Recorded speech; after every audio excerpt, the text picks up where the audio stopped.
பாருங்க, ஒரு ஒரு கொசு இருக்குது. கொசுவுக்கு ஒரு குழந்தை பிறகுது, குட்டி கொசு பிறந்துருச்சு. அந்த குட்டி கொசு என்ன பண்ணுது, முதலா பறக்கறதுக்கு ட்ரை பண்ணுது. சரி, பறந்து பார்க்கலாம் அப்படின்னு சொல்லிட்டு அது அப்படியே பறந்து போதும். கொசு காதல் வரும்போது சத்தம் கேட்கும்ல, அதுதான் இது. கை தட்டுங்க.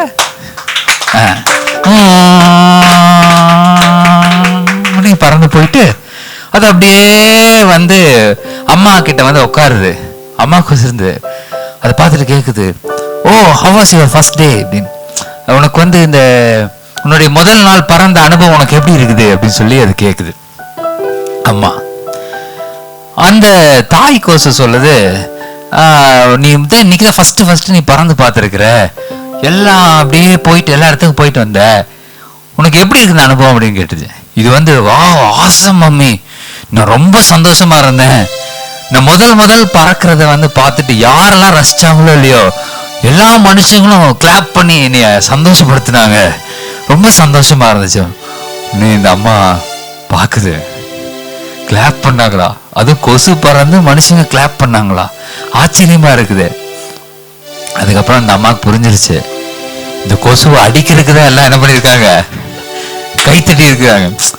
உட்காந்துச்சுன்னா அடிக்கும், இப்படி பண்ணுவாங்க, இப்படி பண்ணுவாங்க. அந்த மாதிரி கை அடிச்சிருக்க இந்த கொசு நினைச்சுக்கிச்சு நம்ம பறக்கிறக்காக எல்லாம் கிளாப் பண்றாங்க அப்படின்னு சொல்லிட்டு. ஆனா அவங்க எதுக்குல கிளாப் பண்றாங்க, அந்த கொசுவை அடிக்கிறதுக்கு தான் கிளாப் பண்றாங்க. இந்த உலகம் முழுவதும் காரியங்கள் எப்படி இருக்குது அப்படின்னு கேட்டீங்கன்னா, நம்மளாம் நினைச்சுக்க வேண்டியதான், ஓ நம்மளை எல்லாம் பாராட்டுறாங்க, நம்ம அழகா இருக்கிறோம், பிரைட்டா இருக்கிறோம், இப்படி இருக்கிறோம் அப்படி இருக்கிறோம்னு. அந்த உலகம், இந்த உலகம் என்ன பண்ணுது, நம்மள எப்படியாவது முடிச்சு கட்டிடணும்னு தான் அந்த உலகம் நினைக்குது. நல்லா கவனி, இந்த உலகம் அப்படிதான், அப்பேற்பட்ட உலகத்துல தான் வாழ்ந்து கொண்டிருக்கிறோம். ஆனாலும் நீங்களும் நானும் என்ன பண்றோம், பிரித்தெடுக்கப்பட்ட ஜனங்களா இருப்பதனால அவங்க அடிக்க வந்தாலுமே நம்ம எப்படிதான் நினைக்கிறோம், சரி நம்மளை என்கரேஜ் பண்றாங்க, எல்லாம் நம்மளை வாழ்த்துறாங்க போல இருக்கு, அப்படிதான் நினைச்சுக்கோ. அந்த குட்டி கொசு எப்படி இருந்ததோ அப்படிதான் நம்முடைய வாழ்க்கையை இருக்கணும். பாருங்க, நம்மளை யாரு தூற்றினாலும் சரி, யார் நம்மளை கீழே மனமடி வாக்குனாலும் சரி, நம்ம எப்படி நினைச்சுக்கணும், அவங்களை நம்மளை பாராட்டுறாங்க அப்படின்னு நினைச்சுக்கணும். ஹல்லேலூயா, ஹல்லேலூயா. யார் எப்படி நமக்கு விரோதமாக நினைச்சாலும், நான் சொல்லியிருக்கேன் இல்லையா, அவங்கள குழந்தை மாதிரி பார்க்கணும். அவங்க இன்னும் வளரல, ஆண்டவருக்குள்ள குழந்தை மாதிரி பார்க்கணும். இந்த உலகம் அப்பேற்பட்ட உலகம். நீங்களும் நானும் தேவனுடைய பிள்ளைகள், வேறு பிரிக்கப்பட்டவர்கள். ஆகையினால பிசாசினுடைய தந்திரங்களுக்கு நம்ம எதிர்த்து நிக்கணும். ஹல்லேலூயா. என்ன வந்தாலும் அதுல தேவ திட்டம் நிறைவேற முடியாதபடிக்கு, என்னை வைத்து தேவனுடைய திட்டங்களை நிறைவேற்ற முடியாதபடிக்கு பிசாசு ஏதோ திட்டம் செய்கிறாங்கிறத மாத்திரம் நீங்க ஞாபகத்தில் வச்சுக்கணும். ஹல்லேலூயா.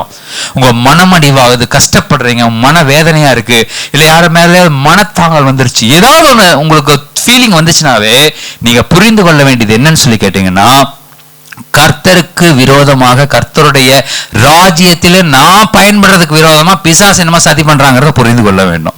ஹல்லேலூயா. நான் ஒரு போதகரா இருக்கிறதுனால அதை சொல்ல, நான் இந்த இது கடிச்சிருச்சு, தேன் பூச்சி பயங்கரமா கொட்டு உடம்பு ஃபுல்லா கடிச்சிருச்சு அப்படிங்கிறதுனால சொல்லல, நான் அதை வைத்து கர்த்தர் இந்த காரியத்தை எனக்கு உணர்த்தினார்.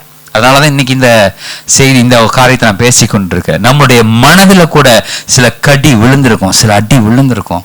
யார் மூலமா, மனிதர்கள் மூலமா, அல்லது இந்த மாதிரி ஏதாவது ஒரு காரியங்கள் மூலமா, அல்லது பண தட்டுப்பாடுகள், இந்த மாதிரி சில காரியங்கள் மூலமா நம்முடைய இருதயத்திலே வலி வேதனைகள் உண்டாயிருக்கும். இது எதற்கு என்று கேட்டால், நிச்சயமாக அறிந்து கொள்ள வேண்டும், தேவனுடைய ராஜ்யத்திலே நம்மை பயன்படுத்த முடியாதபடிக்கு பிசாசு ஏதோ ஒரு தடையை கொண்டு வரான்.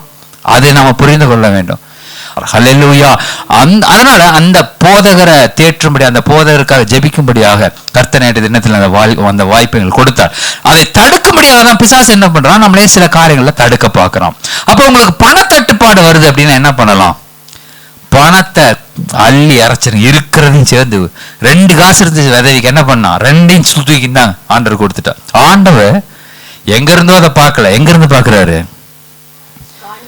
பொட்டிக்கிட்ட உட்காந்து பாக்குறாராம்.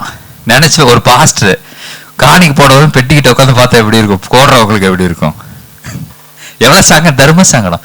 ஏசு கிறிஸ்து அந்த தர்ம சங்கடத்தை செஞ்சாரு பாருங்க. அந்த அம்மா தைரியமா 2 2 காசு உள்ள போட்டுச்சு. ஏன் சொல்லுங்க? அது அம்மா கிட்ட இருந்தது, அவ்வளவுதான். மற்றவன்லாம் 1000 500 போட்டான், 1000 50 போட்டான், 1000 100 போட்டான். அது பெர்சன்டேஜ் எவ்வளோ? ஒரு 1000 100 போட்டா எவ்வளோ பெர்சன்டேஜ்? 10%. 2 காசு இருக்கு, 2 உள்ள போட்டா எத்தனை பெர்சன்டேஜ்? 100%. ஹல்லேலூயா. 100%. அதாவது நான் என்ன சொல்ல வரேன், ஆண்டவர் உங்களுடைய இருதயத்தினுடைய பெர்சன்டேஜை பார்க்கிறார். உங்களுடைய இருதயம் என்ன, உங்களிடத்துல எதுவுமே இல்லையா, எல்லாத்தையும் ஆண்டட்டு ஒரு ஒரு ஒரு டெஸ்ட் பாருங்க. ஆதியாகமம் 14வது அதிகாரம் எடுங்க, 18 வாசிங்க. அன்றியும் உன்னதமான தேவனுடைய ஆசாரியனாய் இருந்த சாலேமின் ராஜாவாகிய மெல்கிசேதேக்கு அப்பமும் திராட்சை ரசமும் கொண்டு வந்து, அப்பமும் திராட்சை ரசமும் கொண்டு வந்து யாருக்கு கொடுக்கிறா? ஆபிரகாமுக்கு கொடுக்கிறா. ஓகே, இங்க நம்ம என்ன பண்றோம்? அப்பமும் திராட்சை ரசமும் நம்ம எங்க இருந்து வாங்குறோம்? தேவனுடைய கரங்கள்ல இருந்து, சபையில இருந்து நம்ம வாங்குகிறோம். ஆபிரகாம் என்ன பண்றான்? அதுக்கு பலனா எல்லாவற்றிலும் தசமபாகம் கொடுக்கிறான். மல்கியா 3வது அதிகாரம் 9வது வசனம் வாசிங்க. என் ஆலயத்தில் ஆகாரம் உண்டாயிருக்கும்படி. அதுக்கு முன்னாடி வசனம், நீங்கள் சபிக்கப்பட்ட. அதுக்கு முன்னாடி வசனம், மனுஷன் தேவனை வஞ்சிக்கலாமா? மனுஷன் தேவனை வஞ்சிக்கலாமா? நீங்களோ என்னை வஞ்சிக்கிறீர்கள். நீங்களோ என்னை வஞ்சிக்கிறீர்கள். ஆண்டவர் சொல்லி அங்கலாய்க்கிறார். மனுஷன் தேவனை வஞ்சிக்கலாமா? நீங்களோ என்னை வஞ்சிக்கிறீர்கள். எதிலே உம்மை வஞ்சிக்கிறோம்? ஜனங்க கேக்குறாங்க, எதிலே நாங்க வஞ்சிக்கிறோம்? தேவன் எப்படிங்க வஞ்சிக்க முடியும்? தசமபாகத்திலும் காணிக்கைகளிலும் தானே. ஹல்லேலூயா. நம்ம எதிலே நம்ம வஞ்சிக்கிறோம் அப்படின்னா, ஆண்டவர் தானே கேட்கவா போறாரு, ஆண்டவர் தானே பார்க்கவா போறாரு.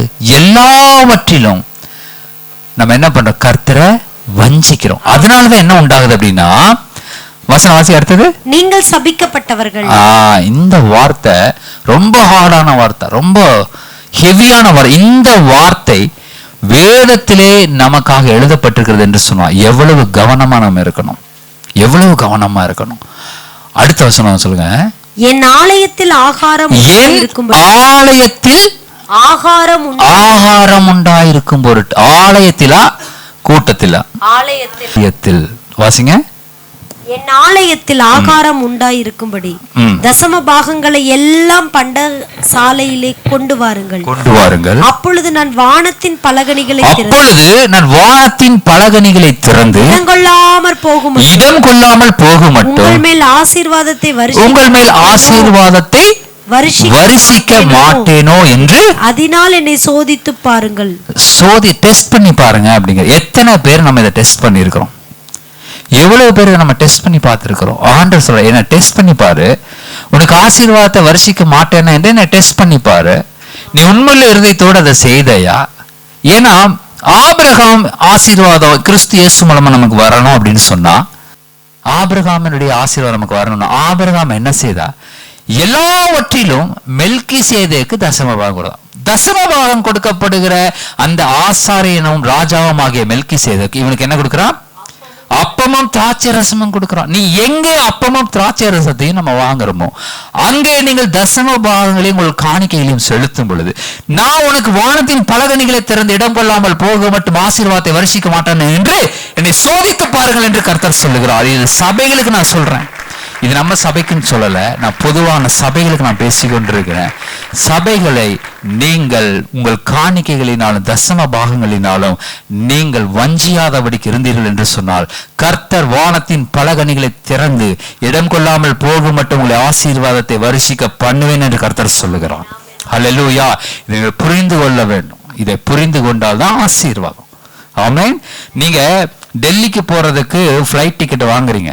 அந்த ஃப்ளைட் டிக்கெட்டை கொண்டு போயிட்டு இந்த பக்கம் கேரளா போறதுக்கு உண்டான ஃப்ளைட்ல உட்காந்துட்டு இருக்கிறோம் அப்படின்னு சொன்னா, நீங்க டெல்லி போக முடியுமா? கேரளா போக முடியுமா? கேரளா தான் போக முடியும். நீங்க எங்க போறீங்களோ அந்த இடத்துல நீங்க போய் அந்த டிக்கெட்டை கொடுத்தீங்கன்னா நீங்க அந்த இடத்துக்கு போக முடியும். நீங்க அந்த இடத்துக்கு போறதுக்கு வேற இடத்துல போய் உட்காந்து அங்க நீங்க டிக்கெட் கொடுத்தீங்க, அவன் சொல்லுவாங்க இது செல்லாது அப்படிமா. இல்ல சரி வாங்கி வச்சுக்குவான், உங்களை அனுப்ப மாட்டான். உங்களை நீங்க போக வேண்டிய அந்த டெஸ்டினேஷன், நீங்க போக வேண்டிய தூரத்துக்கு நீங்கள் போகவீர்கள் என்று சொன்னா நீங்க போக வேண்டிய இடத்துல அமர்ந்திருக்க வேண்டும். போக வேண்டிய இடத்துல நீங்க டிக்கெட்டை கொடுக்கணும், அப்பதான் அவன் கூட்டிட்டு போவான். அல்லேலூயா. ஆகினால சபைகளுக்கு சொல்லுகிறதை காதுள்ளவன் கேட்க கடவன். ஆமென். ஓகே, நீங்கள் எதில் வஞ்சிக்கிறீர்கள்?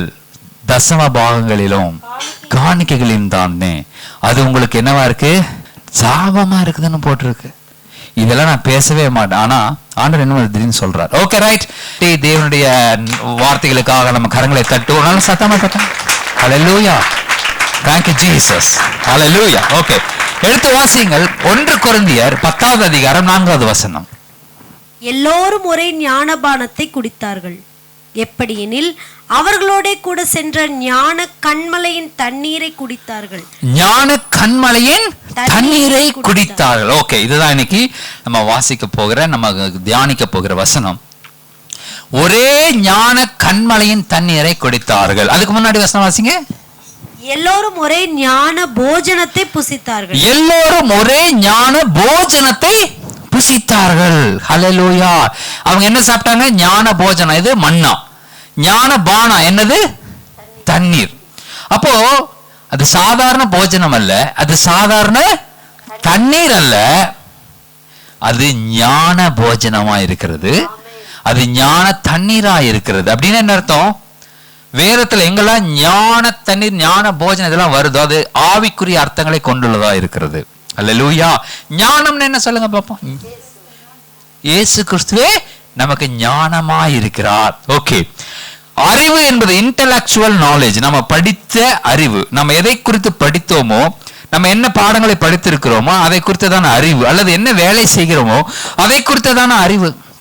நீங்க என்ன வேலை செய்றீங்க? இப்போ ஒரு கார்பெண்டரி ஒர்க் பண்றாருன்னா அந்த வேலை சிறு வயதுல இருந்து பார்த்து பார்த்து பார்த்து பார்த்து பழகி இருக்கிறோம், அதனால அந்த வேலையை நம்ம செய்யறோம். அது என்னது? அறிவு. அதே போல ஒரு டீச்சர் இருக்காங்க, அவங்க சிறு வயதுல இருந்து படிச்சுட்டே வந்து டீச்சர்ஸ் ட்ரைனிங் படிக்கிறாங்க, டீச்சர் ஆகுறாங்க, ஒரு ஸ்கூல்ல போய் சொல்லி தராங்க. அப்படின்னா அது என்னது? Intellectual knowledge. அவங்க என்ன படித்தார்களோ அந்த படிப்புக்குரிய வேலையை செய்யறாங்க. ஒரு டாக்டருக்கு படிக்க, எம்பிபிஎஸ் படிக்கிறாங்க, அவங்க போய் மெடிசன் பிராக்டிஸ் பண்றாங்க, அங்க போய் ட்ரீட்மெண்ட் கொடுக்கறாங்க. இது அவங்க படித்த அறிவு. ஞானம் என்பது படிப்பினால வர அறிவு கிடையாது. அல்லேலூயா.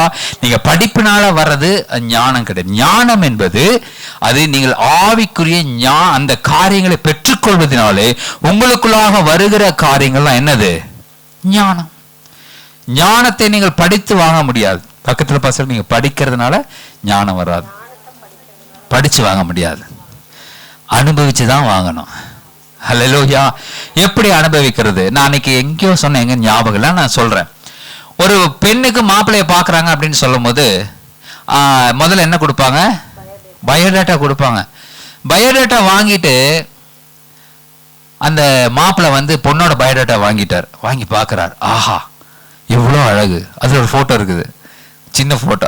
எவ்வளவு அழகா இருக்கு, எவ்வளவு அருமையான கண்கள், எவ்வளவு அருமையான மூக்கு, எவ்வளவு நீளமான முடி, எவ்வளவு அழகா, எவ்வளவு நெட்டையா இருக்கா, எவ்வளவு ஹைட், எவ்வளவு உயரம், எவ்வளவு கலரு, வா சூப்பர் சூப்பர்னு சொல்லிட்டு அந்த பயோடேட்டாவை வாங்கி தலகாணி கடியில் வச்சு படுத்து தூங்கிட்டா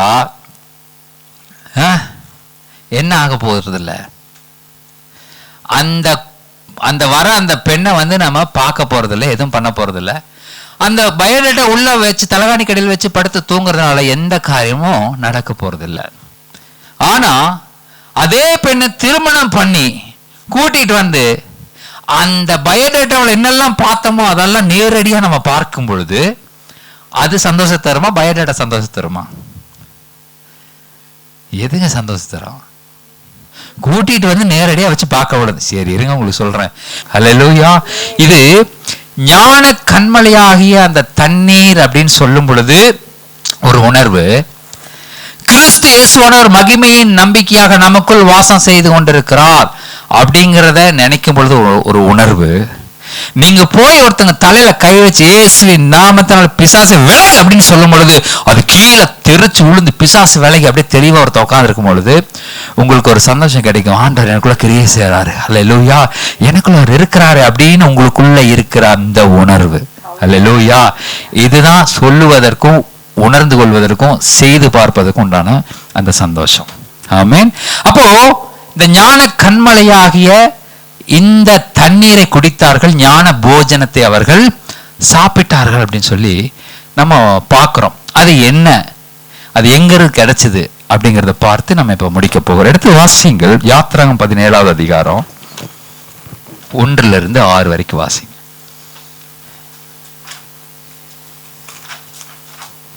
பின்பு இஸ்ரவேல் புத்திரராகிய சபையார் எல்லாரும் கர்த்தருடைய கட்டளையின்படியே சீன் வனாந்திரத்திலிருந்து புறப்பட்டு பிரயாணம் பண்ணி ரெவிதீமிலே வந்து பாளையம் இறங்கினார்கள். அங்கே ஜனங்களுக்கு குடிக்க தண்ணீர் இல்லாதிருந்தது. அப்பொழுது ஜனங்கள் மோசேயோட வாதாடி, நாங்கள் குடிக்கிறதற்கு எங்களுக்கு தண்ணீர் தர வேண்டும் என்றார்கள். அதற்கு மோசே, என்னோட ஏன் வாதாடுகிறீர்கள்? கர்த்தரை ஏன் பரீட்சை பார்க்கிறீர்கள் என்றான். ஜனங்கள் அவ்விடத்திலே தண்ணீர் தவனமாய் இருந்தபடியினால் அவர்கள் மோசேக்கு விரோதமாய் முறுமுறுத்து, நீர் எங்களையும் எங்கள் பிள்ளைகளையும் எங்கள் ஆடு மாடுகளையும் தண்ணீர் தவனத்தினால் கொன்று போட எங்களை எகிப்திலிருந்து ஏன் கொண்டு வந்தீர் என்றார்கள். மோசே கர்த்தரை நோக்கி கூப்பிட்டு, இந்த ஜனங்களுக்கு நான் என்ன செய்வேன்? இவர்கள் என்மேல் கல்லெறிய பார்க்கிறார்களே என்றான். அப்பொழுது கர்த்தர் மோசேயை நோக்கி, நீ இஸ்ரவேல் மூப்பரில் சிலரை உன்னோட கூட்டிக் கொண்டு நீ நதியை அடித்த உன் கோலை உன் கையிலே பிடித்து கொண்டு ஜனங்களுக்கு முன்னே நடந்து போ. அங்கே ஓரேப்பிலே நான் உனக்கு முன்பாக கண்மலையின் மேல் நிற்பேன். நீ அந்த கண்மலையை அடி, அப்பொழுது ஜனங்கள் குடிக்க அதிலிருந்து தண்ணீர் புறப்படும் என்றார். அப்படியே மோசே இஸ்ரவேல் மூப்பரின் கண்களுக்கு முன்பாக செய்தான். இஸ்ரவேல் புத்திரர் வாதாடினது நிமித்தமும் கர்த்தர் எங்கள் நடுவில் இருக்கிறாரா இல்லையா என்று அவர்கள் கர்த்தரை பரீட்சை பார்த்தது நிமித்தமும் அவன் அந்த ஸ்தலத்திற்கு மாசா என்று மேரிபா என்றும் பெயரிட்டான். ஓகே, பாருங்க, முதலாவது வசனம் சொல்லுது, பின்பு இஸ்ரவேல் புத்திரராகிய சபையார் எல்லாரும் கர்த்தருடைய கட்டளையின்படியே, கர்த்தருடைய கட்டளையின்படியே. இங்கதான் நமக்கு ஒரு டவுட் வருது பாருங்க. அவங்க சும்மா தானா போன போக்குல எல்லாம் போகல, எங்கேயோ அப்படியே போயிட்டே இருக்கிறாங்க, வனாந்திரத்துல எல்லாம் போகல. யாருடைய கட்டளையின்படி போறாங்க? கர்த்தருடைய கட்டளையின்படி போறாங்க, தானா போகல. இப்போ நம்ம சபையில சேர்ந்திருக்கோம், சபையில வந்திருக்கோம், யாருடைய கட்டளையின்படி வந்திருக்கோம்? கர்த்தருடைய வெளிச்சத்தின்படி, அவருடைய விருப்பத்தின்படி நம்ம வந்திருக்கோம். கர்த்தர் நம்மை நடத்துகிறார், அதனால நம்ம வந்திருக்கோம். இப்ப நான் ஏன் பேசிட்டு இருக்கேன்? கர்த்தருடைய சித்தம் அதுல இருக்கிறதுனால பேசிக்கிட்டு இருக்கேன். எல்லாரும் அப்படிதான். நீங்களும் ஒரு காலத்துல கர்த்தருடைய சித்தம் இருக்கும் பொழுது நீங்களும் பேசுவீங்க. அப்போ நம்ம எல்லாரும் கர்த்தருடைய சித்தத்தின்படிதான் காரியங்களை செய்து கொண்டிருக்கிறோம். ஆனாலும் கர்த்தருடைய சித்தத்தின்படி இவர்கள் வராங்க. ஆனாலும் அவங்களுக்கு என்ன ஆகுது? தண்ணீர் பற்றாக்குறை வருகிறது. நம்ம வாழ்க்கையில கர்த்தருடைய சித்தத்துல தான் நான் போயிட்டு இருக்கேன், கர்த்தருடைய சித்தத்துல இருக்கு, கர்த்தருடைய வார்த்தையை தான் நான் கேட்கிறேன், எல்லாம் பண்ணிட்டு இருக்கேன். ஆனாலும் என்ன பண்ணுது? உள்ள ஏதோ பிரச்சனை வருது. ஏன் குடும்பத்துல இது வருது, ஏன் இது வருது, ஏன் அது வருது அப்படின்னா, அந்த நல்ல தெளிவா பார்க்கணும். அதுல விஷயங்கள் இருக்கிறது. கர்த்தருடைய சித்தத்தின்படி தான் போறோம். ஆனா கர்த்தருடைய சித்தம் இல்லாம ஒரு ரெண்டு பாருங்க. இதுல என்ன, இந்த ஃபர்ஸ்ட் வசனம் சொல்லுது, அவங்க என்ன பண்றாங்க? ரெவிதீமிலே பாளையம் இறங்கினார்கள், ஜனங்களுக்கு குடிக்க தண்ணீர் இல்லாதிருந்தது. ஓகே, வனாந்திரத்திலிருந்து புறப்பட்டு பிரயாணம் பண்ணி ரெவிதீமிலே பாளையம் இறங்கினார்கள். அடுத்தது ஓரேப் சொல்லுது. ரெண்டு இடத்த அவங்க சொல்றாங்க. ரெண்டு இடத்துல அவங்க போய் பாளையம் இறங்கினதா போட்டிருக்கு. எங்க பாளையம் இறங்குறதுன்னா தங்குறது, டென்ட் போட்டு அங்க தங்குறது. அப்போ ரெண்டு இடத்துல தங்குனதா போட்டிருக்கு. ஆனா இந்த வேதத்துல எழுதப்படாத, இந்த இடத்துல குறிப்பிடப்படாத இன்னொரு ரெண்டு இடம் இருக்குது பாருங்க. இல்ல இல்ல இல்ல இல்ல, அது வேற இடத்துல போட்டிருக்கு. என்னாகமம் எடுத்து வாசிங்க, 33வது அதிகாரம் 12-13 வாசிங்க. என்னாகமம் 33. சீன் வனாந்திரத்திலிருந்து புறப்பட்டு போய் தொப்காவிலே பாளையம் இறங்கினார்கள். தொப்காவிலிருந்து புறப்பட்டு போய் ஆலூசிலே பாளையம் இறங்கினார்கள். ஆலூசிலிருந்து புறப்பட்டு போய் ரெவிதீமிலே பாளையம் இறங்கினார்கள். அங்கே ஜனங்களுக்கு குடிக்க தண்ணீர், அங்கதான் அவளுக்கு தண்ணி இல்லாம போகுது. பாளையம் இறங்கின இடம் ரெவிதீமோ, அந்த கடைசி எங்க? ஒரே. ஆனா நடுவுல ரெண்டு இடம் வருது பாருங்க, தொக்கா ஆலூஸ். ரெண்டு இடத்துல நடுவுல சொல்லாத இடங்கள், அதுல குறிப்பிடப்படாத ரெண்டு இடங்கள்ல அவங்க பாளையம் இறங்குறாங்க, தங்குறாங்க அந்த இடத்துல. அங்க தேவ திட்டம் இல்ல. அவங்க எல்லா இடத்துல இருந்து, செங்கடல்ல இருந்து எல்லா இடத்துல இருந்து வெளியே வந்தாலும் பிரிந்து வந்தாலும் இந்த இடத்துல தேவனுடைய திட்டம் இல்லாத 2 இடங்களில் அவர்கள் உள்ளே பாலை இறங்குனாங்க. அதோட அர்த்தத்தை நான் சொல்றேன் பாருங்க. தொற்கா அப்படின்னா என்ன அர்த்தம் அப்படின்னு சொல்லி கேட்டீங்கன்னா, தொற்கானா மிருக ஜீவன்கள் அப்படின்னு அர்த்தம். மிருக ஜீவன்கள், கால்நடைகள், அவங்க கொண்டு போன மிருக ஜீவன்கள் தான் அதோட மீனிங். அடுத்து ஆலூஸ் அப்படின்னா என் கையால மாவு பிசைஞ்சுக்கிறேன் அப்படின்னு அர்த்தம். அதோட மீனிங், ஹீப்ரு மீனிங் இது. என் கையால நான் மாவு பிசைகிறேன். அப்போ நல்லா கவனிங்க, இந்த 2 இடமும் உங்களுக்கு என்னத்தை கொடுத்துருச்சு அப்படின்னு சொல்லி கேட்டா, ஒரு சந்தோஷத்தை கொடுத்துருச்சு. ஒரு என்ன ஒரு ஓகே, நான் சேஃபா இருக்கிறேன், நான் எனக்கு ஒரு அச்சாரம் இருக்கிறது. ஒரு வண்டின்னா அந்த வண்டியில அச்சாரம் இருக்கும். பார்த்துருக்கீங்களா? மாட்டு வண்டியில 2 பக்கம் ஒரு கடையாணி மாதிரி குத்தி வச்சிருப்பாங்க. அது குத்துனா சக்கரை என்ன பண்ணாது, கலண்டு போகாது. அந்த அச்சாரம்னா என்னன்னு சொல்லி கேட்டீங்கன்னா, அந்த கடையாணி என்னன்னு கேட்டீங்கன்னா, என்னிடத்தில் இருக்கிற ஆடு மாடுகள், மிருக ஜீவன்கள், அப்புறம் எங்கிட்ட இருக்கிற மாவு, அது போதும் எனக்கு. நான் எங்கனாலும் சமாளிச்சிருவேன். ஜனங்க நினைச்சிட்டாங்க அப்படின்னு, நான் என்ன வேணா பண்ணி, மிருக ஜீவன்கள் என்கிட்ட, அதை வச்சு நான் பொழைச்சிக்குவேன். என்கிட்ட மாவு இருக்கு, அதை நான் பிசைஞ்சு நான் சாப்பிட்டுக்குவேன். ஸோ எனக்கு என்ன தேவையில்லை, ஆண்டவருடைய திட்டங்கள் எல்லாம் எனக்கு தேவையில்லை. எனக்கு இப்போ நம்மளுடைய வாழ்க்கையில் அதை பார்த்து அப்படியே பொருத்தி பார்த்தா, எனக்கு நல்ல வேலை இருக்கிறது, எனக்கு நல்ல படிப்பு இருக்கிறது, எனக்கு நல்ல வருமானம் இருக்குது, எனக்கு நல்ல தொழில் இருக்கு, என் கையில நிறைய கலைகள் வச்சிருக்கேன். நிறைய கலைன்னா ஆர்ட், நிறைய திறமைகளை நான் வச்சிருக்கேன். என்ன வேணாலும் செஞ்சு நான் பொழைச்சிருவேன், எது செஞ்சாலும் நான் வாழ்ந்துருவேன். அது தவறு. பக்கத்துல பா சொல்லுங்க, அது தவறு. அது தொற்கா, அது ஆலூஸ். நீங்க பாளையம் இறங்க, ஆண்டவர் எங்க பாளையம் இறங்க சொல்றாரோ அங்க பாளையம் இறங்கினீங்கன்னு சொன்னா கர்த்தர் உங்களை போஷிப்பார், ஞான பானத்தினாலே போஷிப்பார். தேவனை விசுவாசித்து தேவனோடு கூட நடந்து முழுமையா நாம் அவரை விசுவாசிக்கும் பொழுது அவர் நமக்கு எல்லா வனாந்தரத்திலையும் நம்மை வானத்து மன்னாவால் போஷிக்கிறார், தேவதூதர்கள் உண்ணும் உணவால் நாம் போஷிக்கிறார். ஹல்லேலூயா. காடையினால, நல்ல காடைகள் அப்படிங்கிறது நீங்க போய் கூகுள்ல பண்ணி பாருங்க. உலகத்திலேயே அதிகமா புரோட்டீன் சோர்ஸ் இருக்கிற ஒரு ஃபுட் என்னன்னா காடை தான். கோழியில கூட கிடையாது, கோழியை விட அதிகமா இருக்குது காடையில. ஆண்டவர் பாருங்க, உலகத்துல பெஸ்ட்டை கொண்டு வந்திருக்கிறார். ஹல்லேலூயா. அங்க வனாந்தரத்துல நடக்கணும்னா நல்ல புரோட்டீன் சோர்ஸ் வேணும், நல்ல கால் பலமா இருக்கணும். அங்கெல்லாம் ஒன்றும் நம்மள மாதிரிலாம் பண்ண முடியாது. நம்மள மாதிரிலாம் சாப்பிட்டுட்டு நல்ல சாப்பாடையும் உருளைக்கிழங்கையும் சாப்பிட்டுக்கிட்டு கத்திரி ஏதாவது சாப்பிட்டுட்டு இருந்தோம்னா என்ன பண்ண முடியாது. வனாந்தரத்தில் நடக்கணும்னா நல்ல ஸ்ட்ராங்கான கால்கள் வேணும், நல்ல ஸ்ட்ராங்கான கரங்கள் வேணும், உடம்பு வேணும், நல்ல ஒரு நரம்பு மண்டலம், எலும்பு தசைகள் எல்லாம் ஸ்ட்ராங்கா இருக்கணும். அதுக்கு என்ன வேணும்? காடை வேணும். அப்ப காடையை கொடுக்கிறாரு. இது எல்லாவற்றையும் கர்த்தர் கொடுத்து வழி நடத்துகிறார். ஆனா இந்த தொக்காவும் ஆலோசு வரும்பொழுது என்ன பண்ணிக்கிறாங்க இவங்க, எனக்கு மிருக ஜீவங்கள் இருக்கு, எனக்கு மாவு இருக்கு, நானே மாவு பிணைஞ்சு சாப்பிடுவேன், நானே என்ன பண்ணுவேன், இந்த மிருக ஜீவங்களை வச்சு பொழைச்சிக்குவேன் அப்படின்னு நினைக்கிறேன். அப்போ நம்மளுடைய வாழ்க்கையில் அப்படிதான் நினைக்கிறோம். தேவனை விசுவாசிக்கிறதை காட்டிலும் நம்மிடத்தில் இருக்கிற, நம்ம கிட்ட இருக்கிற திறமைகளை, நம்ம இடத்துல இருக்கிற தொழிலை, நம்ம கிட்ட இருக்கிற வேலைகளையும் நான் நம்பி, இது போதும் அப்பா, இது கிடைச்சிச்சு எனக்கு போதும், இது கிடைச்சிச்சு இது போதும், எனக்கு இது கிடைச்சிச்சு போதும்னு நம்ம நினைக்கும் பொழுது ஆண்டவர் என்ன பண்றாரு, அடுத்தது ஒரு செக் வைக்கிறாரு. தண்ணியிலே என்னடா பண்ணுவேன் அப்படின்னு. அல்லேலூயா. அதான் ரெவிதீவுக்கு போய் இறங்கின உடனே தண்ணி தவணத்தினால், தாகத்தினால அந்த ஆடு மாடுகள், மிருக ஜீவன்கள் சாக கிடந்துதான். இவங்களும் சாக கிடக்க கல் எடுத்துட்டானுங்க. எடுத்துட்டு மோசேக்கு, டேய் எங்களை வனாந்தரத்துல கொல்ல வந்துட்டியாடா அப்படின்னு சொல்லி அவனுக்கு கல்லை எடுத்துட்டான்னு பாருங்க. ஆனா இந்த 2 உள்ள இருக்கிறது அந்த ஜனங்களுக்கு சில காரியங்களை கற்றுக் கொடுக்கும்படியாக அந்த காரியங்களை தேவன் அவருடைய வாழ்க்கையை அனுமதிக்கிறார். நம்ம வாழ்க்கையில சில காரியங்கள் அப்படி வரும்பொழுது தேவன் ஏதோ ஒண்ணு நமக்கு கற்றுக் கொடுக்க பார்க்கிறார். அல்லேலூயா. நீங்க நினைக்க அவர் கொண்டு வராருன்னு சொல்லல, அந்த பிரச்சனைகளை கொண்டு வராருன்னு சொல்லல. ஆனா உங்களுக்கு நமக்கு வருகிற பிரச்சனைகளை வைத்து அவர் சில காரியங்களை நமக்கு கற்றுக் கொடுக்கிறார்.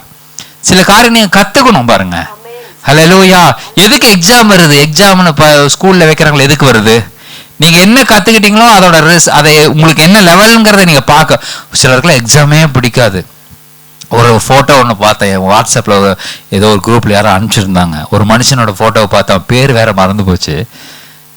இந்த கிராதகன் தான் எல்லா மாணவர்களுடைய எதிரி அப்படி. என்னன்னு கேட்டா, எக்ஸாம்னு ஒரு சிஸ்டத்தை கண்டுபிடிச்ச ஒரு மனுஷன். ஆனா அந்த மனுஷன் வந்து என்ன பண்ணிட்டாரு, எக்ஸாம்னு ஒரு சிஸ்டத்தை கண்டுபிடிச்சிட்டாரு. அதனால இப்ப எக்ஸாம்னு ஒண்ணு வைக்கலன்னா என்ன பண்ண முடியாது, நம்மளுடைய திறமைகள் தெரியாது. நீங்க எவ்வளவு படிச்சாலும் என்ன செய்தாலும் நமக்கு என்ன பண்ண திறமைகள் தெரியாது. இப்போ ஒரு தடை தாண்டி ஓடுகிற ஓட்டம் பார்த்துருக்கிறீங்களா, அந்த ரேஸ்ல அதை தாண்டி தாண்டி ஓடினாதான் அவன் ஜெயிக்க முடியும். என்ன உள்ள முன்னாடி ஃபுல்லா ஒரே தடையா இருக்குது அப்படின்னா அவன் ஜெயிக்க முடியுமா? அவன் தடை தாண்டி ஓடுறவன் தான். அப்போ நம்முடைய வாழ்க்கை தடை தாண்டி ஓடுகிற ஓட்டம் தான், அதுதான் நம்முடைய வாழ்க்கை. தடையா இருக்குது நின்றுகிட்டே இருந்தோம்னாலும் வேலைக்கு ஆகாது. ஹல்லேலூயா. அதே மாதிரி நீங்க மெதுவா தாண்டி தாண்டி ஓடினாலும் அது வேலைக்கு ஆகாது. நீங்க ஓடுகிற ஓட்டத்தை ஓடிக்கொண்டே இருக்க வேண்டும். ஹல்லேலூயா. கிறிஸ்துவ ஓட்டத்துல ஓடிக்கொண்டே இருங்கள், வெற்றி நிச்சயம். கிறிஸ்துவ ஓட்டத்துல ஒரு ரகசியத்தை நான் சொல்லி கொடுக்கிறேன். நீங்க எங்கேயுமே நிக்காம ஓடிக்கிட்டே இருந்தீங்கன்னா போதும். ஆமென். நீங்க ஃபர்ஸ்ட் வரீங்களா கடைசி வரீங்களான்லாம் மேட்டர் இல்ல.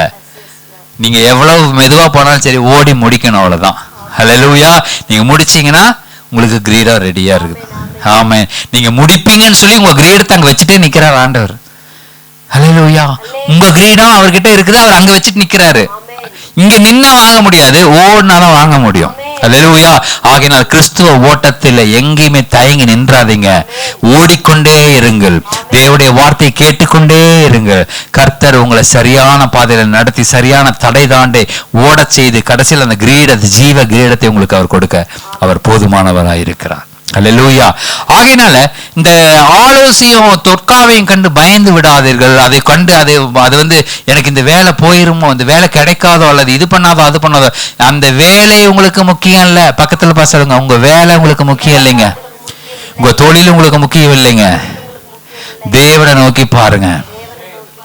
வனாந்திரத்துல மன்னாவையும் காடையும் கொடுத்து போஷித்த தேவன் அந்த முடிவு பரிந்து நடத்த முடியாதவரா இருக்கிறாரு அவரு. ஹல்லேலூயா. அந்த வனாந்திரத்துல எல்லாத்தையும் கொடுத்தாரு, தண்ணி கொடுத்தாரு. சரி, இந்த தண்ணியை சொல்றேன். இந்த தண்ணிய குடிக்கிறதுக்கு என்ன பண்ற சொல்றாரு, இந்த ரெவிதீம்ல அப்படியே போயிட்டு ஓரேப் வரைக்கும் போக சொன்னார். பாத்தீங்களா, ஓரேப் அப்படிங்கிறது என்னன்னா, அது வந்து ஒரு பால் நிலம். பால் நிலம்னா பாலைவனம் நினைச்சுக்காதீங்க. பல கோடி வருஷமா தண்ணியே இல்லாதனால அந்த இடம் பூரா என்ன ஆயிடுச்சுன்னா வெறும் பாறையா மாறி போச்சு. அங்க வந்து தண்ணிக்கு வாய்ப்பே இல்லை. இவன் இங்க சொல்றான், வாசிங்க அந்த அந்த காரியத்தை அப்படி வாசிங்க. மறுபடியும் அதே தான். அவர்கள் அங்கே ஓரேப்பிலே நான் உனக்கு முன்பாக கன்மலையின் மேல் நிற்பேன். கன்மலையின் மேல் நிற்பேன் அப்படிங்கிறாரு. அப்படின்னா ஓரேப்புங்கிறது பால் நிலம். அப்படின்னா பல வருஷம் தண்ணி பார்க்காத ஒரு வெறும் பாறாங்கல்லாம் இருக்கும். இவர் சொல்றாரு, இந்த ரெவிதீம்ல கூட ஏதோ அங்கங்க ஏதோ கொஞ்சம் பச்சை பச்சைன்னு தெரியுது, வாய்ப்பு இருக்குது. இப்ப இந்த ஓரேப்புக்குள்ள போக சொல்றீங்களே, அது வெறும் பல வருஷமா தண்ணி பார்க்காத வெறும் பாறையா இருக்குது. இதுல போய் நான் எப்படின்னு சொல்லி மோசே என்ன பண்ணவே இல்லை, கேள்வி கேட்கவே இல்லை. ஓரேப்புங்கிறது இந்த இதுபடி நம்ம புவியியல் படி ஓரேப்ல தண்ணிங்கிற ஒரு இது மழை பெஞ்சதில்லை, தண்ணிங்கிற ஒரு காரியம் அங்கே இருந்ததே இல்லை. அவ்வளோ மோசமான ஒரு ட்ரை லேண்டு. மண்ணெல்லாம் இறுகி இறுகி இறுகி இறுகி பாறங்கள்லாம் மாறி போச்சு. அங்கே தண்ணிங்கிறதே கிடையாது. அப்பேற்பட்ட ஒரு சூழ்நிலையில் இருக்கக்கூடிய அந்த இடத்துல போய் நில்லு, கண்மலை மேலே நான் நிற்கிறேன் அப்படின்ட்டாரு. நமக்கு அப்படிதான் நினைக்கிறோம், ஐயோ இந்த சூழ்நிலை எப்படி எவ்வளோ மோசமாக இருக்குது, எவ்வளோ ட்ரையாக இருக்குது, எவ்வளோ மோசமாக இருக்குன்னு நினச்சிட்டு இருக்கிற இடத்துல தான் கிறிஸ்து நான் அங்கே வந்து நிற்கிறேன் அப்படிம்பாரு. ஹல்லேலூயா. அவர் தான் நம்முடைய கண்மலை, அவர் தான் நம்முடைய துருகம், அவர் தான் நம்முடைய கோட்டை. ஹல்லேலூயா. அவர் அந்த இடத்துல வந்து நிக்கிறேங்கிறார். நீங்க எதுவுமே பண்ண வேண்டாம், நீங்க அந்த இடத்துல நான் வந்து நிக்கிறேன், நீ என்ன பண்ணுன, அந்த குச்சியை வச்சு அடி அப்படிங்கிறாரு. இவருக்கு வந்து அதெல்லாம் தெரியல. ஏன் தெரியலன்னா, அங்க ஜனங்க அவ்வளவு முறுமுறுக்குறாங்க, அவ்வளவு பிரச்சனை பண்றாங்க ஜனங்க. முறுமுறுத்ததுனால இவர் என்ன பண்ணிட்டாரு, சரின்னு போய் அடிக்கலான்னு சொல்லிட்டு போயிட்டு, அந்த குச்சி பாத்தீங்கன்னா அவர் மோசே கையில இருந்த குச்சி இது வரைக்கும் நல்ல காரியமே செஞ்சதில்லை. மோசே கையில இருந்த குச்சி நல்ல காரியமே செஞ்சதில்லை. அந்த குச்சியை கொண்டு போய் என்ன பண்ணாரு, நைல் நதியில போட்டாரு. நதி என்னாச்சு, ரத்தமா மாறி போச்சு. அந்த குச்சியை கொண்டு போய் நீட்டினாரு, ஒரே தவளையா வந்துச்சு, ஒரே வெட்டுக்கிளியா வந்துச்சு. குச்சி கீழே போட்டாரு, பாம்பா மாறிச்சு. சோ என்னிடத்தில் ஒண்ணுமே இல்லைன்னு நினைக்கிறாரு. இது வரைக்கும் நல்ல காரியமே என் வாழ்க்கையில நடந்ததே இல்லை. என் கையில் இருக்கிற குச்சி வேஸ்ட் குச்சி, இந்த குச்சியை வச்சு ஒன்றும் பண்ண முடியாது. இது எப்பொழுதுமே நமக்கு தீமையானதுவே தருது. இந்த குச்சியை கொண்டு போய் கண்மலைகள் அடிச்சு என்ன பண்ண போகுது நினைக்கவே இல்லை பாருங்க. ஹல்லேலூயா. அதுதான் மோசேவினுடைய மனநிலைமை. உங்களுக்கு எனக்கு அந்த மனநிலைமை வேணும். இந்த சர்ச்சில் போய் எதுவுமே எனக்கு நல்லதே நடந்தது இல்லையே, ஆனா அங்கதான் நிக்கிறாரு அவரு. ஹல்லேலூயா, ஹல்லேலூயா. அந்த இடத்துல தான் விடிவு காலம் இருக்குது. அந்த இஸ்ரவேல் ஜனங்களுக்கு குடிக்கிறதுக்கு தண்ணி அந்த ஓரேபில தான் இருக்குது. ஹல்லேலூயா. மேபி அது வனாந்தரமா இருக்கலாம், பால் நிலமா இருக்கலாம். அவங்க வெறும் கண்மலை மட்டும்தான் இருக்கு. வெறும் கண்மலைனா நம்ம அப்படியே அந்த பிக்சர்ல எல்லாம் பார்த்து பார்த்து நம்ம ஏதோ நினைச்சுக்கிட்டோம். பால் நிலங்க, தண்ணிங்கிறதுக்கே இது இல்லை, அறிகுறி இல்லை. நம்ம அங்க போனோம்னா நம்ம உடம்புல இருக்கிற தண்ணியும் சேர்ந்து வெளியே போயிடும். அந்த அளவுக்கு ட்ரை லேண்ட். அது ரொம்ப டீஹைட்ரேட் ஆயிடுவோம். நம்ம உடம்புல இருக்கிற தண்ணியெல்லாம் கரைஞ்சு போயிடும். அந்த அளவுக்கு வறட்சியான பகுதியிலையும் ஜனங்களை நடத்தி கொண்டு போய் அந்த கண்மலையை அடிச்சு அங்கிருந்து என்ன வர வைக்கிறாரு, தண்ணீரை புறப்பட்டு வர செய்கிறார். அல்லேலூயா. அந்த கண்மலையாகிய கிறிஸ்துவை நீங்க தொட்டீங்கன்னா போதும். அல்லேலூயா. அவரை பிடித்து கொண்டால் போதும். உங்களுக்கு தேவையான அத்தனை காரியங்களும் அந்த கண்மலையாகிய கிறிஸ்துவின் இடத்துல உண்டு. ஆமென். இஸ்ரவேல் ஜனங்களுக்கு என்ன தேவைப்பட்டுச்சு? தண்ணி தேவைப்பட்டுச்சு. அதனால அங்கிருந்து தண்ணி கிடைச்சது. சிலுவையிலே ஏற்றப்பட்ட கிறிஸ்து அவர் தன்னுடைய சரீரத்தை பீக்க கொடுத்தார். தன்னுடைய சரீரத்தை, ரத்தத்தை சிந்தினார். தன்னுடைய சரீரம் கிழிக்கப்பட்டது, தன்னுடைய சரீரம் நசுக்கப்பட்டது, நொறுக்கப்பட்டது. ஆனா அதிலிருந்து ஒவ்வொன்றா நமக்கு கொடுத்திருக்கிறார். அல்லேலூயா. இஸ்ரவேல் ஜனங்களுக்கு தண்ணி வேணும், நமக்கு சுகம் வேணும், ஆரோக்கியம் வேணும், பலன் வேணும், நம்முடைய சமாதானம் வேணும். இது எல்லாவற்றையும் கர்த்தர் எதில் கொடுத்தாரு? சிலுவையிலே கொடுத்தார். அல்லேலூயா. அந்த கண்மலையாகிய கிறிஸ்து தான் இந்த அடிக்கப்பட்ட இந்த கண்மலை.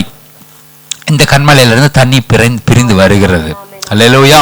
போன வாரத்தில் நான் பேசினேன். யாத்திராகமத்தில் 30வது அதிகாரத்தில் 37வது வசனத்தில் ஆதியாகமம் 30:37 அந்த பட்டை யாக்கோபு என்ன பண்ணா, அந்த மரத்தினுடைய பட்டையை உரித்து வாசிங்க. 30:37. பின்பு யாக்கோபு பச்சையாய் இருக்கிற புன்னை, வாதுமை, அர்மோன் என்னும் மரங்களின் கொப்புகளை வெட்டி இடையிடையே வெண்மை தோன்றும்படி பட்டையை உரித்துன்னு போட்டிருக்கு. நான் இங்கிலீஷ்ல அது டிரான்ஸ்லேஷன்ல என்ன வருது அப்படின்னா காயப்படுத்தி அப்படின்னு போட்டிருக்கு. அல்லேலூயா. அந்த மரத்தை காயப்படுத்து அப்படின்னு அதுல அது அந்த மீனிங்ல போட்டிருக்கு. காயப்படுத்த சொல்லி போட்டிருக்கு. அப்போ இந்த காயப்படுத்தப்பட்ட இந்த மரத்தை நோக்கி அந்த ஆடுகள் பார்க்கும் பொழுது அது பெருகுகிறது. அல்லேலூயா. அப்ப லாபானுக்கு பலவீனமானது லாபானுக்கு சேர்ந்தது, பலமுள்ளது யாக்கோப்புக்கு சேர்ந்தது. பலமுள்ள அந்த குட்டிகளை அது போட்ட அந்த ஆட்டுக்குட்டி எதை பார்த்தது? காயப்படுத்தப்பட்ட அந்த மரத்தினுடைய பட்டைகளை பார்த்தது, அந்த வரிகளை பார்த்தது. அதே போல காயப்படுத்தப்பட்ட தேவனுடைய இயேசு கிறிஸ்துவினுடைய அந்த சிலுவையை நாம் நோக்கி பார்க்கும் பொழுது நீங்கள் பலப்பட ஆரம்பிக்கிறீர்கள். அல்லேலூயா. பலப்பட்ட காரியங்களுடைய வாழ்க்கையில வருகிறது. அல்லேலூயா. பலவீனமானது உங்களை விட்டு போயிருது. அல்லேலூயா. நம்ம சரீரத்தில் ஆகட்டும், வாழ்க்கையில் ஆகட்டும், பலவீனம்னு எதை நினைக்கிறோமோ, இது இந்த ஒரு ஏரியாவில் மட்டும் நான் பலவீனமா இருக்கேன் நினைக்கிறீங்களா, அந்த பலவீனம் உங்களை விட்டு அது விலகுகிறது. அல்லேலூயா. நீங்கள் அவைகளை நோக்கி பார்க்கும் பொழுது, அந்த சிலுவையில தொங்கிக் கொண்டிருக்கிற இயேசு கிறிஸ்துவை நீங்க பார்க்கும் பொழுது, உங்களுக்காக காயப்படுத்தப்பட்ட கிறிஸ்துவை நோக்கி பார்க்கும் பொழுது நீங்கள் பலப்பட ஆரம்பிக்கிறீர்கள். அல்லேலூயா. இப்ப சில இடங்கள்ல பாத்தீங்கன்னா அதை பார்த்துட்டு சாப்பிடாமலாம் இருப்பாங்க. நம்ம ஈஸ்டர் இந்த குட் ஃப்ரைடே எல்லாம் வரும்பொழுது பாத்தீங்கன்னா சர்ச்சில் எல்லாம் பாத்தீங்கன்னா சிலுவையில தொங்கினதை பார்த்துட்டு பலவீனமாயிருவாங்க, சாப்பிட மாட்டாங்க. மோர் மட்டும் குடிச்சிட்டு 7 வார்த்தைகள் சிலுவையில மொழிந்த 7 வார்த்தைகளை பேசிட்டு என்ன எல்லாம் பலவீனமாயிருவாங்க. இல்ல வேதம் சொல்லுது, அவைகளை நோக்கி பார்க்கும் பொழுது நீங்கள் பலப்பட ஆரம்பிக்கிறீர்கள். அல்லேலூயா.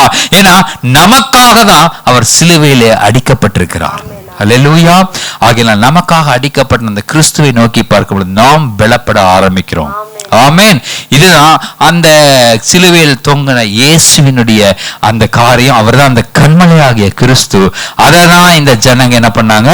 அடித்து அதிலிருந்து தண்ணீரை பெற்றுக்கொண்டார்கள் என்று நாம் வாசிக்கிறோம். யாக்கோப்பு என்ன பண்ணா, அதிலிருந்து நல்ல, அதாவது வளமையை செழிப்பை பெற்றுக்கொண்டான். யாக்கோப்பு செழிப்பை பெற்றுக்கொண்டான். இஸ்ரவேல் ஜனங்கள் என்ன பண்ணாங்க, தண்ணீரை பெற்றுக்கொண்டார்கள். இன்னும் நிறைய தியானிக்க வேண்டியது நிறைய இருக்கு.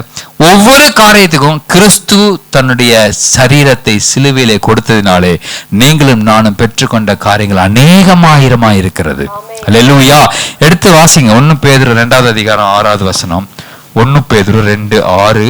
அந்தப்படியே இதோ தெரிந்து கொள்ளப்பட்டதும் விலையேற பெற்றதுமாய் இருக்கிற மூளைக்கல்லை சீயோனில் வைக்கிறேன், அதின் மேல் விசுவாசமாய் இருக்கிறவன் வெட்கப்படுவதில்லை என்று. அதின் மேல் விசுவாசமாய் இருக்கிறவன் வெட்கப்படுவதில்லை. ஹல்லேலூயா. அந்த கல் மூளைக்கல்லாக இருக்கிறது. அந்த கல்ல சீயோனில வைக்கிற, அதை பார்க்கிற ஒருபோதும் வெட்கப்படுவதில்லை. கிறிஸ்துவை பார்க்கிற ஜனம், கிறிஸ்துனா தேவனுடைய வார்த்தை, அவர் தான் இன்கார்னேட் ஆகி இங்க வந்திருக்கிறார். வார்த்தை மாம்சமாக இந்த பூமிக்கு வந்திருக்கிறார். இந்த பூமிக்கு வந்த அந்த வார்த்தையாகிய கிறிஸ்துவை, அந்த மூளைக்கல்லை நாம் பார்க்கும் பொழுது, அவரை நோக்கி பார்க்கும் பொழுது நாம் என்ன பண்ணுவதில்லை, வெட்கப்படுவது இல்லை. எந்த சூழ்நிலைகளிலும் நாம் வெட்கப்படுவதில்லை. நம்முடைய தலையை உயர்த்தி வைக்க கர்த்தரால் கூடும். ஹல்லேலூயா. ஆகையினால இந்த பூமி முழுவதுக்கும், இந்த உலகம் முழுவதுக்கும் ஒரு ஆசீர்வாதம் வேணும், சுகம் வேணும், பலன் வேணும், ஆரோக்கியம் வேணும், அல்லது சமாதானம் வேணும், சந்தோஷம் வேணும், இதெல்லாம் வேணும். அது எங்கிருந்து கிடைக்கும்? கண்மலை ஆகிய கிறிஸ்துவின் இடத்திலிருந்து கிடைக்கிறது. ஹல்லேலூயா. எழுந்து நிற்போம். Thank you Jesus. நன்றி ஆண்டவரே. Hallelujah, hallelujah, hallelujah, hallelujah. Thank you Jesus, thank you Jesus.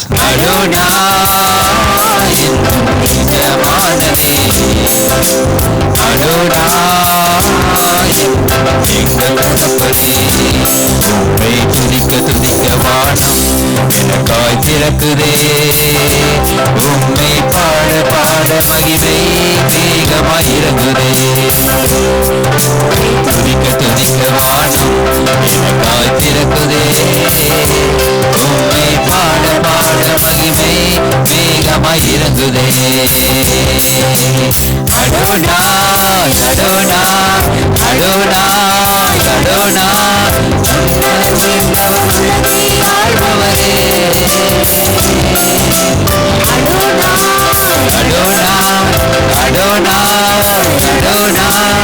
உன்னதம் உயர்ந்தவர் உலகை ஆள்பவரே. நீர் உன்னத உயர்ந்தவர் உலகை ஆள்பவரே. நீர் உன்னத உயர்ந்தவர் உலகை ஆள்பவரே.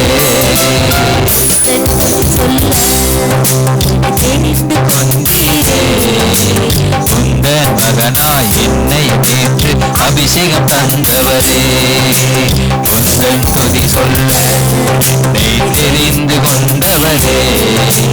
உந்தன் மகனாய் என்னை நேற்று அபிஷேகம் தந்தவரே.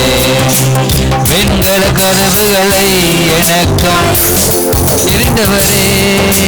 வெண்கல கதவுகளை உடைத்து எறிந்தவரே.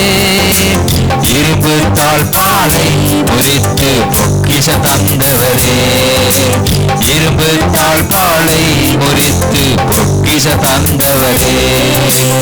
ஆராதனை ஆராதனை அப்பா உமக்கே.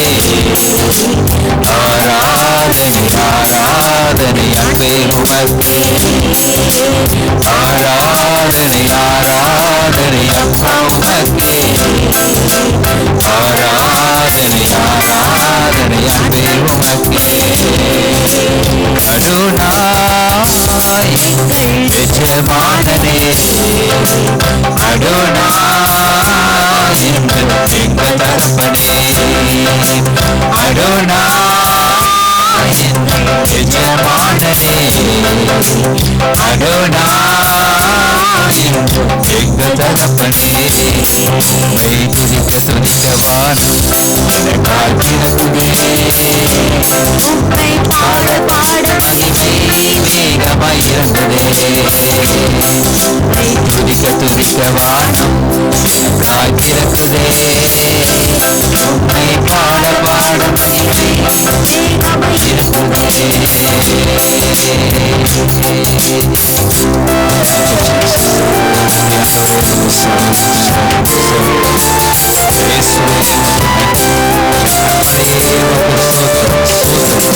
அப்பாவை நோக்கி பார்க்கும் பொழுது ஆண்டவரே ஸ்தோத்திரம், சகல விதமான நன்மைகளையும் ஆண்டவரே சகல விதமான ஆளுகையும் சகல விதமான சமாதானத்தையும் கர்த்தர் எங்களுக்கு கொடுக்கிறவராய் இருக்கிறீரப்பா. எங்கள் தேவைகளை சந்திக்கிறவராய் இருக்கிறீர் ஆண்டவரே. அப்பா, அநேகம் தேவைகள் எங்களுக்கு உண்டு ஆண்டவரே. ஆனாலும் சிலதை நாங்கள் கேட்கிறோம், சிலதை நாங்கள் கேட்கல. ஆனாலும் நாங்கள் கேட்காததையும் சேர்த்து எங்களுக்கு இன்று தருகிற தேவனுக்கு நன்றி செலுத்துகிறோம். நன்றி அப்பா. உங்க கொடான கொடி சோத்திரம் சோத்திரம் சோத்திரம். நன்றி நன்றி நன்றி ஆண்டவரே. ராமுக்கு சோத்திரம். எங்கள் குடும்பத்தின் கல்ல ஒப்பு கொடுத்து நாங்கள் சுபிக்கிறோம். கண்மலையாகிய கிறிஸ்துவே, எங்கள் தேவைகளை சந்திக்கிறவரே, எங்கள் குடும்பத்தினுடைய தேவைகளை கர்த்தர் சந்திப்பீராக. எங்களுடைய சரீரத்தினுடைய தேவைகளை கர்த்தர் சந்திப்பீராக. ஒரு புதிய பலனை ஒவ்வொருவருக்கும் கொடுப்பீராக. ஆண்டவரே, நம்ம நோக்கி பார்க்கிறோம் ஆண்டவரே. அப்பா, நமக்கு சோத்திரம். எங்கள் கண்மலை மீட்பரமாகிய கர்த்தாவே நாங்கள் கூப்பிடுகிறோம் அப்பா. ஆண்டவரே, நமக்கு ஸ்தோத்திரம் ஸ்தோத்திரம் ஸ்தோத்திரம். எங்கள் கண்மலை நோக்கி நாங்கள் பார்க்கிறோம் ஆண்டவரே. பாவக்கு ஸ்தோத்திரம் ஸ்தோத்திரம். நன்மைகளை, எங்களுக்கு தேவைகளை கர்த்தர் எங்களுக்கு கொடுத்து ஆண்டவரே, எங்கள் நன்மைகளினால் கிருபையினால் முடிசூட்டும்படியாக ஜெபிக்கிறோம்ப்பா. ஒருவேளை ஆண்டவரே ஸ்தோத்திரம், அந்த ஜனங்க பரீட்சை பார்த்திருக்கிறார்கள். ஆனாலும் கர்த்தர் நல்லவராகவே இருந்திருக்கிறீர் ஆண்டவரே. எவ்வளவோ காரியங்களை பரீட்சை பார்த்து எங்களை வனாந்தரத்தில் கொன்று போடவா கொண்டு வந்தீர்னு சொல்லி பரீட்சை பார்த்து முறுமுறுத்து வாழ்க்கையில வந்திருக்கிற சின்ன சின்ன காரியங்களை கண்டு கூட நாங்க முறுமுறுத்து இருக்கிறோம். மன்னிப்பீராக. ஒரு வயசை மன்னிங்க ஆண்டவரே. ஒருவேளை எங்க சூழ்நிலையை பார்த்து ஆண்டவரே, எங்களுக்கு வந்திருக்கிற காரியங்களை பார்த்து, எங்க சரீரத்தினுடைய பலவீனங்களை பார்த்து ஒருவேளை உம்மிடத்துல முறுமுறுத்து இருந்திருக்கலாம். உடைய வார்த்தைக்கு விரோதமாக முறுமுறுத்து இருந்திருக்கலாம் ஆண்டவரே. சோதர சபைக்கு விரோதமா முறுமுறுத்து இருந்திருக்கலாம். மன்னிப்பீராக ஆண்டவரே. சோத்திரம் சோத்திரம் சோத்திரம். நன்றி செலுத்துகிறோம். எங்களை மன்னித்து மறந்து கண்மலையாகிய அதில் எங்களுடைய தேவைகளை நிறைவேற்றும்படியாக, அதுக்கு மேலாகவும் கூட அதிலிருந்து தண்ணீர் புறப்பட்டு வந்ததாக நாங்கள் வாசிக்கிறோம் ஆண்டவரே. எங்க பாவங்களை கூட நீங்க மன்னித்து, எங்கள் மீறுதல்களையும் அக்கிரமங்களையும் கூட மன்னித்து ஆண்டவரே ஸ்தோத்திரம், எங்களுடைய தேவைகளை எல்லாம் சந்தித்து வருகிறீரே. மிக கொடான கொடி ஸ்தோத்திரம் ஆண்டவரே. நாங்க பலமுறை உங்களை பரீட்சை பார்த்து கூட ஆண்டவரே எங்களை மன்னிச்சு நீங்க எங்களுக்கு தேவைகளை சந்திக்கிறீரப்பா. நமக்கு நன்றி செலுத்துகிறோம் ஆண்டவரே. உடைய ரத்தம் சகல பாவங்களையும் நீக்கி எங்களை கழுவி சுத்திகரித்திருக்கிறது. அது நன்றி அறிதல் உள்ளவர்களாக, அந்த ரத்தத்தை பார்த்து நன்றி அறிதல் உள்ளவர்களாக எங்களுடைய வாழ்க்கையை நாங்கள் செவ்வாய்ப்படுத்திக் கொள்ள, ஆண்டவருடைய வார்த்தைகளின்படி நாங்கள் நடக்க எங்களுக்கு கிருபை பாராட்டுவீராக. நாங்கள் ஒப்பு கொடுக்கிறோம்ப்பா, ஒப்பு கொடுப்போமா.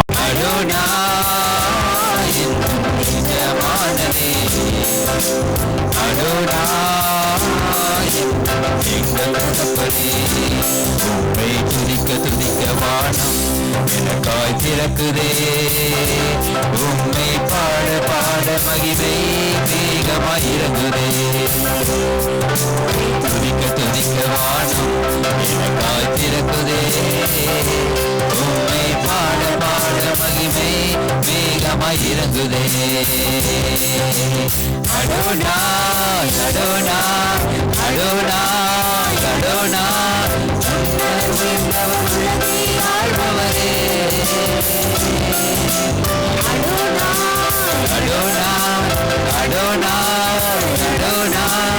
உன்னதம் உயர்ந்தவர் உலகை ஆள்பவரே.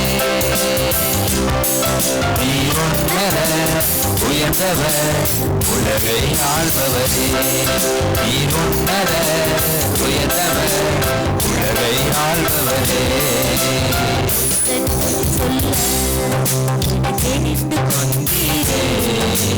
உந்தன் மகனாய் என்னை நேற்று அபிஷேகம் தந்தவரே. உந்தன் துதி சொல்ல என்னை தெரிந்து கொண்டவரே. உந்தன் மகனாய் என்னை நேற்று அபிஷேகம் தந்தவரே. வெண்கல கதவுகளை எனக்காய் தெரிந்தவரே, வெண்கல கதவுகளை உடைத்து எறிந்தவரே. இரும்பு தாழ்பாலை முறித்து பொக்கிஷ தந்தவரே, இரும்பு தாழ்பாலை முறித்து பொக்கிஷ தந்தவரே.